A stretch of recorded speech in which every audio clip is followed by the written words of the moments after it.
ಬಂದ್ಬಿಟ್ಟು ಸಂತೋಷ್ ಭೀಮರಾವ್ ಖಾನಾಪುರ್ ಅಂತ ಹೇಳಿ ಬಡೇಪುರ್ ಗ್ರಾಮದ ಸರ್ವೆ ನಂಬರ್ 82/2 ಅದ ಮೂಲ ಮಾಲೀಕರಾದ ನಮ್ಮ ತಂದೆಯವರಾದ ಭೀಮರಾವ್ ತಂದೆ ಶಿವರಾಯ ಖಾನಾಪುರ್ ಅವರಾಗಿರ್ತಾರೆ. ಆದರೆ ಆ ಜಮೀನಿನಲ್ಲಿ ಸ್ಮಶಾನ ಹನುಮಾನ್ ಮಂದಿರ ಟ್ರಸ್ಟ್ ಅಂತ ಹೇಳಿ ಅಲ್ಲಿ ಹನುಮಾನ್ ಟೆಂಪಲ್ ಇರೋದು ನಮ್ದಾಗಿರ್ತದೆ. ಆದರೆ ಸ್ಮಶಾನ ಹನುಮಾನ್ ಟೆಂಪಲ್ ಅಂತ ಹೇಳಿ ಬೇರೆ ಸರ್ವೆ ನಂಬರ್ನಿಂದ ನೋಂದಣಿ ಮಾಡ್ಕೊಂಡಿರುತ್ತಾರೆ. ಅದರಲ್ಲಿ ಸದಸ್ಯ ಮೇನ್ ಇದು ಟ್ರಸ್ಟಿ ಆದಂಥ BG ಪಾಟೀಲ್ ರವರು ಆಲ್ರೆಡಿ ಗಮನಕ್ಕೂ ಬಂದರೂ ಕೂಡ ಅವರಿಗೆ ಹೇಳಿ ತಿಳಿಸಿದ್ರು ಕೂಡ ಇಲ್ಲಿವರೆಗೂ ಯಾವುದೇ ರೀತಿ ಇದು ಮಾಡ್ತಾ ಇಲ್ಲ. MB ನಗರ ಪೊಲೀಸ್ ಸ್ಟೇಷನ್ ಅಲ್ಲಿ ಕಂಪ್ಲೇಂಟ್ ಕೂಡ ಮಾಡಿದ್ದೀನಿ. ಹನುಮಾನ್ ಮಂದಿರ ಟ್ರಸ್ಟ್ 95 ನಲ್ಲಿ ರದ್ದಾಗಿದ್ರು ಕೂಡ ಈಗ ಸಪ್ಲಿಮೆಂಟ್ರಿ ಅಂತ ಹೇಳಿ ಈಗ 2025ರಲ್ಲಿ ಮತ್ತೊಂದು ಹೊಸ ಟ್ರಸ್ಟ್ ಮಾಡ್ಕೊಂಡಿದ್ದಾರೆ. ಅದಕ್ಕೆ ಯಾವುದೇ ರೀತಿ ದಾಖಲೆಗಳನ್ನು ನೀಡಿರೋದಿಲ್ಲ. ಆದರೂ ಕೂಡ ಅಲ್ಲಿ ಹೋಗಿ ನಾನು ಅವರಿಗೆ ಕೇಳಿದ್ರು. ಈಗ ಅವರು ಸುಳ್ಳು ದಾಖಲೆಗಳನ್ನು ಸೃಷ್ಟಿ ಮಾಡಿ ಸಿಟಿ ಸರ್ವೆನಲ್ಲಿ ದಾಖಲೆಗಳನ್ನು ಸೃಷ್ಟಿ ಮಾಡಿ ಸಿಟಿ ಸರ್ವೆನಲ್ಲಿ ಎಂಟ್ರಿ ಮಾಡಿಕೊಂಡು ಮತ್ತೆ ಕಾರ್ಪೊರೇಷನ್ ನಲ್ಲಿ ಈ ಖಾತಾವನ್ನು ಮಾಡ್ಕೊಂಡಿರ್ತಾರೆ. ನಮ್ಮ ಸರ್ವೆ ನಂಬರ್ ಅನ್ನು ತಿದ್ದುಪಡಿ ಮಾಡಿ 81/2 ನಲ್ಲಿ ಅವ್ರದ್ದು ಟ್ರಸ್ಟ್ ರಿಜಿಸ್ಟ್ರೇಷನ್ ಆಗಿರುತ್ತೆ. ಆದರೂ ಕೂಡ 82 ಅಂತ ಹೇಳಿ ತಿದ್ದಿ ಇದು ಟ್ರಸ್ಟ್ ಅನ್ನು ಸಿಟಿ ಸರ್ವೆನಲ್ಲಿ ಎಂಟ್ರಿ ಮಾಡ್ಕೊಂಡಿರ್ತಾರೆ. ಈ ಸಂಬಂಧಪಟ್ಟ ಎಲ್ಲ ಅಧಿಕಾರಿಗಳಲ್ಲಿ ಮನವಿ, ಏನಾದರೂ ನಮಗೆ ನ್ಯಾಯ ಒದಗಿಸಿಕೊಡಬೇಕಾಗಿ ತಮ್ಮಲ್ಲಿ ಮನವಿ. ಇನ್ನೊಂದು ತಹಶೀಲ್ದಾರರಲ್ಲಿ ನಾವು ಮೊನ್ನೆ ನವೆಂಬರ್ 2018ರಲ್ಲಿ ಟ್ರಸ್ಟಿಗೆ ನಾವು ಅಪ್ಲೈ ಮಾಡಿದ್ದೀವಿ NOC ಕೊಡು ಅಂತೇಳಿ. ಆದರೆ ತಹಶೀಲ್ದಾರ್ ಅವರು ಆದೇಶ ಕೊಡ್ತಾರೆ. ಅವ್ರು 50 ವರ್ಷ ಹಿಡಿದು ಇದರಲ್ಲಿ ಇದೆ ಅಂತ ಹೇಳಿ ಆದೇಶ ಕೊಟ್ಟು ಮೇಲ್ಮನೆಗೆ ಹೋಗಿ ಅಂತೇಳಿ ಆದೇಶ ಕೊಟ್ಟಿರ್ತಾರೆ. ಅದಕ್ಕೆ ನಾನು ಈಗ AC ಮೇಲ್ಮನೆಯನ್ನು ಸಲ್ಲಿಸಿರುತ್ತೇನೆ. ಅದು ಇನ್ನೂವರೆಗೆ ಒಂದು 15-20 ದಿನ ಆದರೂ ಇನ್ನೂ AC ಆಫೀಸ್ ಕಡೆಯಿಂದ ಇನ್ನೂ ಯಾವುದೇ ರೀತಿ ಹಿಂಬರ ಅಥವಾ ಯಾವುದೇ ರೀತಿ ಮಾಹಿತಿ ಬಂದಿರುವುದಿಲ್ಲ.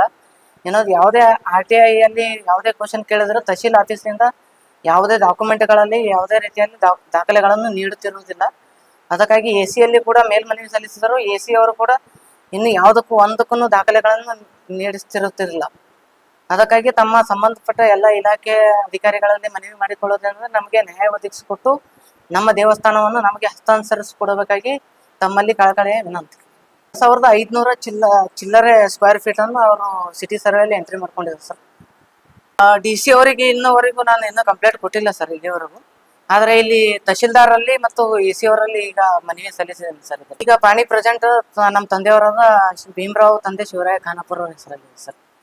1500 ಚಿಲ್ಲರೆ ಸರ್. ಎಕರೆ ಸನಿ ಆಗಿರ್ಬೋದು ಸರ್. ಟ್ರಸ್ಟಿನ ಸ್ಮಶಾನ ಹನುಮಾನ್ ಮಂದಿರ ಟ್ರಸ್ಟ್ನ ಇದು ಅಧ್ಯಕ್ಷರು ಆಲ್ರೆಡಿ ಗಮನಕ್ಕೆ ಇದೆ ಸರ್. ಆದ್ರೆ ಅವ್ರು ಏನು ಯಾವುದೇ ರೀತಿ ಸ್ಪಂದಿಸಿಲ್ಲ ಸರ್. ಹಾಗಾಗಿ ಸಂಬಂಧಪಟ್ಟ ಎಲ್ಲ ಅಧಿಕಾರಿಗಳಲ್ಲಿ ನಮ್ಮ ಭೂಮಿ ಆಗಿರೋದರಿಂದ ನಮಗೆ ಟ್ರಸ್ಟ್ ಮಾಡಿಕೊಡಲು ಅನುಮತಿ ನೀಡಬೇಕು. ಮತ್ತೆ ಈಗ ನಮ್ಮ ಜಾಗವನ್ನು ನಮಗೆ ಹಸ್ತಾಂತರಿಸಿಕೊಡಬೇಕಾಗಿ ಕೇಳ್ಕೊತೀನಿ ಸರ್. ಇದೇ ಹಳೇದು ತಲೆಮಾರಿನಿಂದ ಸರ್. ತಲೆಮಾರಿನಿಂದ ಸರ್ ಇದೆ ಸರ್. 10 ಮಂದಿ ಸದಸ್ಯರಿದ್ದಾರೆ ಸರ್. ಹಾ ಸರ್ ಇದೆ ಸರ್. ಅದರಲ್ಲಿ ಎರಡನೇದು ಅರುಣ್ ಕುಮಾರ್ ದಾರಕ್ನಾಥ್ ಲೋಯ ಅಂತ ಹೇಳಿ, ಮೂರನೇದು ಮಧುಸೂದನ್ ಮಾಲು ಅಂತ ಹೇಳಿ, ನಾಲ್ಕನೇದು ಪ್ರವೀಣ್ ಕುಮಾರ್ ನಂದಿ ಅಂತ ಹೇಳಿ, 5ನೇದು ಅರವಿಂದ್ ಸಂಗಾಪುರ್ ಅಂತ ಹೇಳಿ, 6ನೇದು ರಮೇಶ್ ಚಂದ್ರ ಮಾಲು ಅಂತ ಹೇಳಿ, 5ನೇದು ಜಗದೀಶ್ ಮಾಲು ಅಂತ ಹೇಳಿ, ಮತ್ತೆ 8ನೇದು ಮಧುಸೂದನ್ ಸಾಡಾ ಅಂತ ಹೇಳಿ, 9ನೇದು ಶಿವರುದ್ರಪ್ಪ ಹತ್ತಿ, 10ನೇದು ಉಮೇಶ್ ಶೆಟ್ಟಿ ಅಂತ ಹೇಳಿ. ಈಗ ಬಸವೇಶ್ವರ ಹಾಸ್ಪಿಟಲ್ ಎದುರುಗಡೆ ಪಾರ್ವತಿ ಮೆಡಿಕಲ್ ಅಂತ ಅವರು ಓನರ್ ಇದ್ದಾರೆ.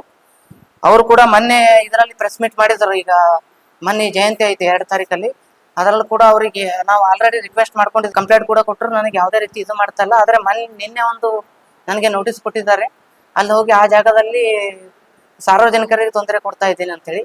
ನಾನು ನಂದು ಪ್ರಾಪರ್ಟಿಯಲ್ಲಿ ನಾನು ಹೋಗಿ ಸಾರ್ವಜನಿಕರಿಗೆ ಯಾವುದೇ ರೀತಿ ತೊಂದರೆ ಕೊಡ್ತಿಲ್ಲ. ಅವ್ರು ಕೊಡ್ತಾ ಇದ್ದಾರೆ. ಆದರೆ ಅವ್ರಿಗೆ ಯಾವುದೇ ರೀತಿ ಆಕ್ಷನ್ ಮಾಡ್ತಾ ಇಲ್ಲ ಸರ್. ಅವರು ಲೀಗಲ್ ಆಗಿ ಆಕ್ಷನ್ ಇದು ನನಗೆ ಹರಾಸ್ಮೆಂಟ್ ಮಾಡ್ತಾ ಇದ್ದಾರೆ ಸರ್. MB ನಗರ ಕೋರ್ಟ್ ಆಗಿದೆ ಸರ್. ನೋಂದಣಿ ಆಗಿದೆ. ಆದರೆ ಅವ್ರ ಹತ್ರ ಈಗ ರಿಜಿಸ್ಟರ್ ನಲ್ಲಿ ನಾನು RTI ನಲ್ಲಿ ಕೇಳಿದಾಗ ಅವ್ರದ್ದು ಯಾವುದೇ ದಾಖಲೆಗಳನ್ನು ಸ್ವೀಕರಿಸಿರುವುದಿಲ್ಲ ಸರ್. ಅವರು ಹಿಂಬರದಲ್ಲಿ ಕೊಟ್ಟಿರ್ತಾರೆ ಸರ್. ಸಪ್ಲಿಮೆಂಟ್ರಿ ಅಂತ ಹೇಳಿ 25-26ರಲ್ಲಿ ಮಾಡ್ಕೊಂಡಿದ್ದಾರೆ ಸರ್. ಹಳೆ ಟ್ರಸ್ಟ್ ಬಂದ್ಬಿಟ್ಟು 19 ನಲ್ಲಿ ಆಗಿದೆ ಸರ್. ಅದು 95 ನಲ್ಲಿ ತಹಶೀಲ್ದಾರ್ ರದ್ದುಗೊಳಿಸಿದ್ದಾರೆ ಸರ್. 8ನೇ ತಾರೀಕು ನಾನು ಕಂಪ್ಲೇಂಟ್ ಕೊಡೋಕೆ ಹೋಗಿದೆ ಸರ್. ಅವರು ಪಟ್ಟಿ ಎತ್ತಾ ಇದ್ದಾರೆ ಅಂತ ಹೇಳಿ ಕೊಡೋಕೆ ಹೋಗೋದಾಗ ಕಂಪ್ಲೇಂಟ್ ತಗೊಂಡಿರಲಿಲ್ಲ ಇಲ್ಲಿ. ಆಗ ನಾನು ಕಮಿಷನರ್ ಸರ್ ಹತ್ರ ಹೋಗಿದ್ದೆ ಸರ್. ಕಮಿಷನರ್ ಸರ್ ಹತ್ರ ಹೋಗಿದಾಗ ಅವ್ರು ಕಾಲ್ ಮಾಡಿ ಕಂಪ್ಲೇಂಟ್ ತಗೊಂಡು ಅವ್ರಿಗೆ ಏನಿದೆ ಮುಚ್ಚಳಿಕೆ ಪತ್ರ ಬರ್ಸ್ಕೊಂಡು ಇದು ಮಾಡಿ ಅದು ಏನಿದೆ ಕಾನೂನು ಪ್ರಕಾರ ಏನು ಆಕ್ಷನ್ ತಗೋಬೇಕಂತ ಹೇಳಿದ್ದಾರೆ. ಆದ್ರೆ ಕೂಡ ಯಾವ್ದೇ ಕರೆಸಿ ಯಾವುದೇ ಮುಚ್ಚಳಿಕೆ ಪತ್ರ ಆಗಲಿ ಯಾವುದೇ ರೀತಿ ಏನೋ ಕೊಟ್ಟಿರೋದಿಲ್ಲ. ಅವ್ರ ಜೀವ ಬೆದರಿಕೆ ಹಾಕಿರ್ತಾರೆ ಸರ್ ನಿಮ್ಗೆ. ಆದ್ರೂ ಕೂಡ ಅವ್ರು ಯಾವ್ದೇ ರೀತಿ ಮುಚ್ಚಳಿಕೆ ಪತ್ರ ತಗೊಲಾರ್ದೆ ಈಗ ಮತ್ತೊಂದು ನೋಟಿಸ್ ಕೊಟ್ಟಿದೆ ಸರ್ ನಿನ್ನೆ. ಅದರಲ್ಲಿ ನಾವು ಹೋಗಿಸನ್ ಬೇಲ್ ತಗೋಬೇಕಂತ ಹೇಳಿ ಕಿಸನ್ ಇದು ಮಾಡಿದಾರೆ ಸರ್. ಈಗ ಬಂದ್ಬಿಟ್ಟು ಈಗ ಪೂಜಾರಿ ಸರ್, ಈಗ ರಾಜಶೇಖರ್ ಕಿರ್ಣಿಗೆ ಅಂತ ಹೇಳಿ ಪೂಜಾರಿ ಇದಾರೆ ಸರ್. ಈಗ ಎರಡನೇದು ಅರುಣ್ ಕುಮಾರ್ ಲೋಯ ಅಂತ ಹೇಳಿ, ಮೂರನೇದಲ್ಲಿ ಅದೇ ಏರಿಯಾದವ್ರಾದಂತ ಕಂಪ್ಲೇಂಟ್ ನಲ್ಲಿ ಕೊಟ್ಟಿದ್ದೀನಿ ಸರ್. ಅವ್ರದ್ದು ಏರಿಯಾದವ್ರಾದ ಯಾರಿಗೊಬ್ಬರಿಗೆ ಕರ್ಕೊಂಡ್ಬಂದು ನನಗ ಈಗ ನೀ ಇನ್ನೊಮ್ಮೆ ಇಲ್ಲಿ ಕಾಲಿಡಬೇಡ ಆ ತರ ಅಂತೇಳಿ, ನಮ್ಮ ಇಲ್ಲಿ ಬರಬೇಡ, ನನಗೆ ಪೂಜೆಗೆ ಇದು ಮಾಡಬೇಡ ಅಂತ ಕೆಸನ್ ಧಮಕಿ ಹಾಕ್ಲತ್ತಾರ ಸರ್. ಇಲ್ಲಿ ಬಂದಂದ್ರೆ ನನಗೆ ಇದು ಮಾಡ್ಬಿಡ್ತೇವೆ ನೋಡಿ ಅಂತ ಕೆಸನ್ ಹೇಳ್ತಾ ಇದ್ದಾರೆ ಸರ್. ಪ್ರತಿ ಶನಿವಾರ ಹಾಗೂ ಇದರಲ್ಲಿ ಸಾಯಂಕಾಲ 7 ಗಂಟೆಗೆ ಅಲ್ಲಿ ಮಂದಿರ ಆವರಣದಲ್ಲಿ ಕೂತು ಮೀಟಿಂಗ್ ಮಾಡ್ತಾ ಇರ್ತಾರೆ ಸರ್. ಈ ವರ್ಷ ಹಿಡಿದು ಈಗ 2-3 ವರ್ಷ ಹಿಡಿದು ಅವರು ಮೀಟಿಂಗ್ ಮಾಡ್ತಾ ಇದ್ದಾರೆ ಸರ್. ಈಗ ನಾನು ಈಗ ಅಲ್ಲಿ ಹೋಗಿ ಕೂಡ್ತಾ ಇರೋದ್ರಿಂದ ಅವರು ಈಗ ನನಗೆ ಕಂಪ್ಲೇಂಟ್ ಮಾಡಿ ಇದು ಮಾಡಿ ಅಲ್ಲಿಂದ ಸರಿಸ್ಬೇಕಂತೇಳಿ ಇದು ಮಾಡ್ತಾ ಇದ್ದಾರೆ. ಪ್ರಾಪರ್ಟಿ ನಂದಾಗಿದೆ ಸರ್. ನಂದು ಜಾಗಕ್ಕೆ ನನಗೆ ಹೋಗಕ್ಕೆ ಯಾರಿಗೆ ಅನುಮತಿ ತಗೊಳ್ಳಿ ಸರ್? ನಂದು ಗುಡಿ ನನಗೆ ಹಸ್ತಾಂತರ ಮಾಡಿಕೊಡು ಅಂತೇಳಿ ಎಲ್ಲ ಅಷ್ಟು ದಾಖಲೆಗಳು ಕೊಟ್ಟರು ಕೂಡ ಅವ್ರು ಯಾವ್ದೇ ರೀತಿ ಆಕ್ಷನ್ ತಗೋತಾ ಇಲ್ಲ ಸರ್. ಡಿಸೆಂಬರ್ನಲ್ಲಿ FIR ಆಗಿದೆ ಸರ್. ಈಗ 5 ತಿಂಗಳಾಯ್ತು ಸರ್. ಇಲ್ಲಿವರೆಗೂ ಯಾವ್ದೇ ರೀತಿ ಆಕ್ಷನ್ ಆಗಿಲ್ಲ ಸರ್ ಅವ್ರ ಮೇಲೆ.